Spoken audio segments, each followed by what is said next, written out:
નવસારી મહાનગરપાલિકાના કર્મચારીઓનો હલ્લાબોલ. વર્ગ 3 અને 4 કર્મચારીઓનો મહાનગરપાલિકા કચેરીએ હલ્લાબોલ. માસિક 5 દિવસ પગાર કાપ સામે કર્મચારીઓનો વિરોધ. મહાનગરપાલિકાના કર્મચારીઓ દ્વારા રામધૂન બોલાવી કરાયો વિરોધ. નવસારી મનપામાં કોન્ટ્રાક્ટ સિસ્ટમ નાબૂદ કરવા પણ નારા લગાવ્યા. રોષે ભરાયેલા મનપા કર્મચારીઓ દ્વારા કમિશનરને રજૂઆત કરાઈ. હાલ કર્મચારીઓ દ્વારા રજૂઆત કરવામાં આવી. રજૂઆત એમની એવી હતી કે અમને ઘણા સમયથી કામગીરી કરીએ છીએ, તો આ 5 દિવસનો બ્રેક શા માટે?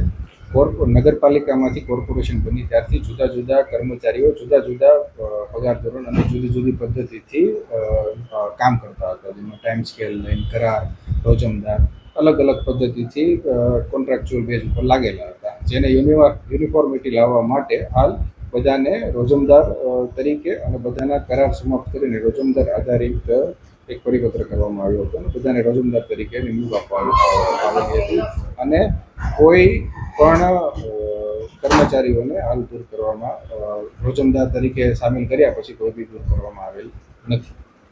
કાયમી કરવાની પ્રક્રિયા જે તે સ્પર્ધાત્મક પરીક્ષા જે કોમ્પિટિશન થ્રુ આવવાની હોય તે રીતે જ તે કાયમી કરવાની પ્રક્રિયા હોય છે. અને રહી વાત જે કરાર આધારિત લોકોને કોર્પોરેશન બન્યા પછી લેવામાં આવી છે, તો કોર્પોરેશનની જરૂરિયાત મુજબ એડવર્ટાઇઝમેન્ટ આપીને આપણે અમુક સ્કિલ ધરાવતા લોકોને લેવાની જરૂરિયાત જણાઈ હતી અને જેના ભાગરૂપે ઇન્ટરવ્યૂ અને પ્રોપર પ્રોસિજર દ્વારા આપણે એ લોકોને 11 મહિનાના કરાર આધારિત લીધેલા છે. એ એક બ્રેકના ભાગરૂપે જ એ 4 દિવસની બ્રેક 5 દિવસનો બ્રેક રાખવામાં આવેલો છે.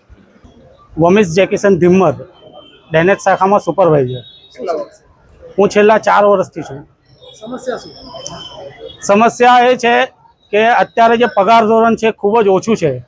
12,500 રૂપિયા પગાર છે અને અમને બધાને એવા સમાચાર મળ્યા કે 5 દિવસનો પગાર કાપવાનો છે અને બધાને બ્રેક આપવાનું છે. તો બ્રેક આપવાનું કારણ પૂછવામાં આવ્યું તો સાહેબે એવું કીધું કે બધાને એક સમાન તરીકે બ્રેક આપી અને બધાને એક સાથે સરખા કરી દેવા. હવે આ જે પરિસ્થિતિ છે એ હશે, જે કોઈ નિયમ હશે સાહેબ એની રીતે છે, પરંતુ રજૂઆત એવી છે કે જે કર્મચારી છેલ્લા 22-25 વર્ષથી કામ કરે છે, એ કર્મચારી જ્યારે નોકરી પર સેવામાં આવ્યો ત્યારે એને એવા સપના જોયેલા હતા કે જ્યારે હું આટલા વર્ષો આપીશ તો આજે નહીં ભવિષ્યમાં પણ કાયમી થશે, પરમિનન્ટ થશે, તો સરકારના જે કંઈ ધારાધોરણ મુજબ એને લાભ મળશે, એનું ભવિષ્ય, એના બાળકોનું ભવિષ્ય સુનિશ્ચિત થશે.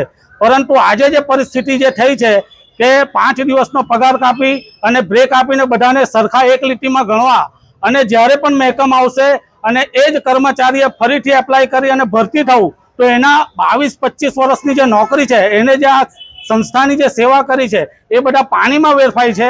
અને એને જોયેલા સપના જે વર્ષો પહેલાં જ્યારે સેવામાં આવ્યો ત્યારે એના સપના જોયેલા હતા કે ભાઈ 2-5 વર્ષે પણ હું કાયમી થઈશ તો મારા પરિવારનું અને મારા બાળકોનું ભવિષ્ય સુધરશે.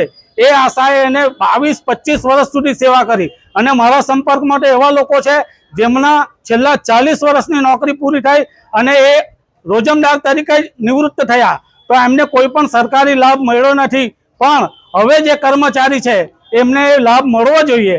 નવા કર્મચારીને છોડી દઈએ તો પણ જે જૂના કર્મચારી છે, જેમણે આ સંસ્થાની ખૂબ જ તન મન ધનથી સેવા કરી છે, જે કામ એક પોતાના ઘરના વ્યક્તિ નહીં કરી શકે એવા એક કર્મચારી આખા ગામની સેવા કરી છે, તો એને આ લાભ મળવો જોઈએ અને અધિકારશ્રીએ એમનું પણ વિચારવું જોઈએ.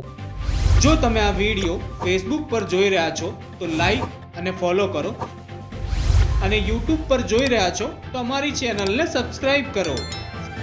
સત્તરે.com, આઝાદી સમાચારોની.